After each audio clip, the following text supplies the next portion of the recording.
Sweet home, Santa Barbara, where the skies are so blue. Sweet home, Santa Barbara, what's worked for me can work for you.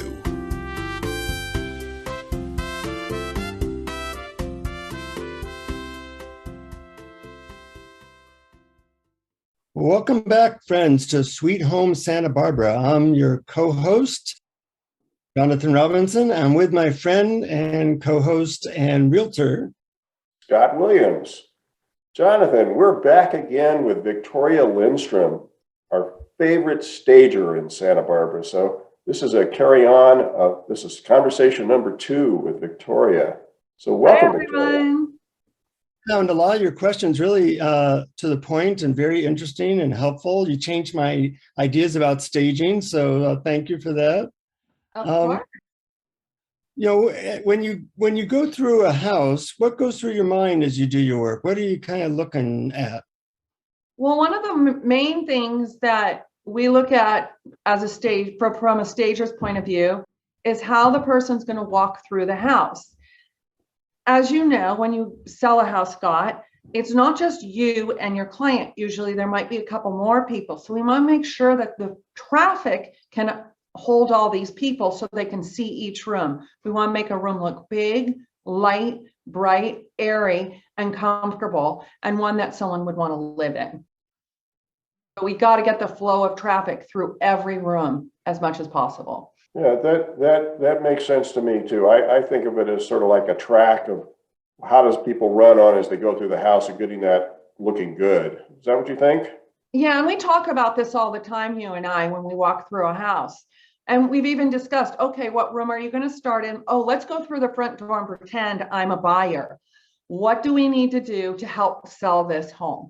So I know you and I will walk through a home together and say, I'm going to show them this room. I'm going to show them this room. This is the track we're taking. Okay, so the flow of traffic needs to go this way. We need to make sure this hallway is empty in these spots. Or we need to make sure that that corner's filled because that's going to draw their eye to a certain area to show a good feature in the home. So yeah, I think it's really important.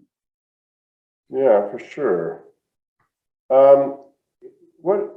This is sort of like what's going through your mind, but you might be thinking that, what do you think you would say was the top 4 or 5 things that you would tell anybody about staging a home? Paint, as you know, you want to make sure that your house looks freshly painted. You want to make sure that your yard is clean because it's the first thing they see. Front door is painted and there aren't any nicks or anything that would turn a client away, because while you're getting the key, they're looking around already, right? So you want to make sure that this is impressive to them from the get-go.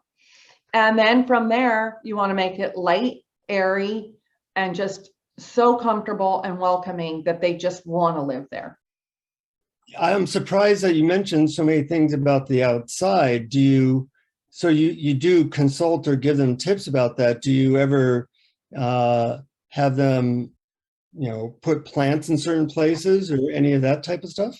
I don't provide those things, but I do recommend those things. And bark is really clean and simple to do and an inexpensive way to clean things up as well. So bark, paint, staging, cleaning, power washing. A lot of times homes need to be power washed, windows washed. You want to put your best foot forward. And a lot of these little things can make all the difference in the world in selling a home. You ever have to deal with smells, pets? Absolutely. Yes. A lot of times you can, cleaning helps a lot of times. If you've got a smoker in the house, you have to put kills on the walls. You will have to paint, you'll have to scrub, paint to get the smoke out of the room. Carpeting sometimes has smoke in it, correct? So you might have to recarpet.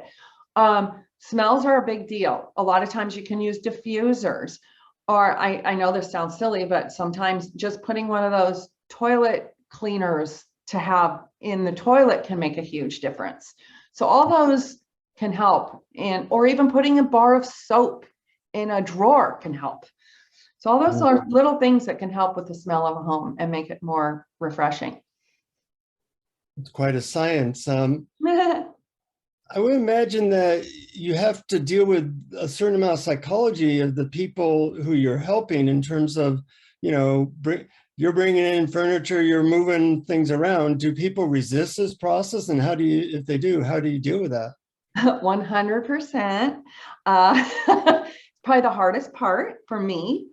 And a lot of times I 100% always let the agent know, because they need to know as well. So even if I have a little glitch, I always let the agent know, because a lot of times the agent's really good about calming them down as well. They know them better than I do. I barely know the owner. So a lot of times I'm just trying to make them happier, and I'm trying, but let's say I'm doing, how I said I consult sometimes. I can see when someone's eyes are glazing over, and then I tend to stop saying what I need to say because they aren't listening anymore anyways.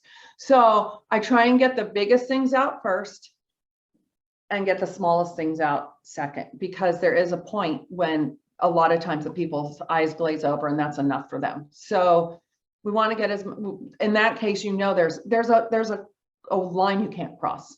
So we try to be very careful of that. Yeah. I would imagine it might be an ongoing part that you have to reassure them that they're doing this for a good reason. And it can be stressful, I would imagine. Yeah, and I try to tell people too, and they don't always listen, but it is in my contract. Don't come in until the process is over, because if you get in halfway through, you're not going to get what we're doing. You're going to be going, what are you doing? And I don't like this, and I don't like that. Well, maybe I don't like it yet either. So there's a process to it. So it's best to wait to the very end to see what we're doing to get a better feel. So, we might bring in a table and it's a little dirty, but we'll clean it and we'll make sure it looks good in the end. But if you see it when it's not like that, it's like, what are you doing? So it can be emotionally hard for people. But we do our best to make it better for them. Now, does the realtor hire you, or does the homeowner hire you? How does that work? Like, how much are you in contact with Scott, and do other realtors work the same way? I generally like working with the realtor more than the owner for this reason. I like dealing with the realtors because I know them better, and really we're a marketing tool, right? We are part of the marketing, and that's their job. That's one of the main jobs of a realtor, is to market the product.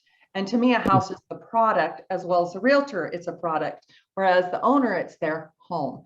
So I really like working with the agent best. The owner pays for it, but I mostly work with the realtor. That makes sense. Yeah. I've got a question about expensive houses.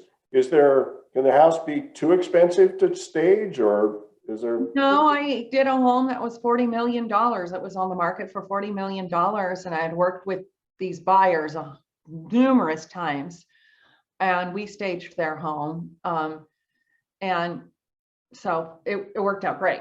And I've worked with them numerous times since. So people in that category understand it a little better and understand why they need to do it. Yeah. You've given us a lot of great information. Is there anything that we should be asking that we've missed that people might want to know? Well, I think people think, oh, staging is only for the more expensive homes. But as I told you, my mobile home story, I don't always agree with that. I think that the lower end actually prosper more from it than the upper end. I think people can see through the more expensive homes, whereas the less expensive homes have a lot of flaws. They might be dirty. They might have a funky floor plan. They might have a hole in the wall. And of course, that all needs to be disclosed. But I think people then can visually see themselves in this home in the future. And I think that's more helpful than anything. Yeah, that makes sense. So you convinced me that this is a good idea. And I know you like working with Scott. How can people get hold of you, Scott? And how can people get hold of Victoria?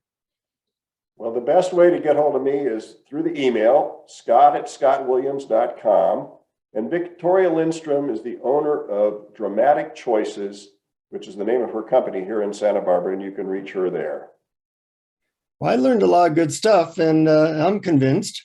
And I hope our listeners got a bunch of value from it too. So thanks for joining us, Victoria, on 2 episodes and schooling us in the smart ways to stage your home.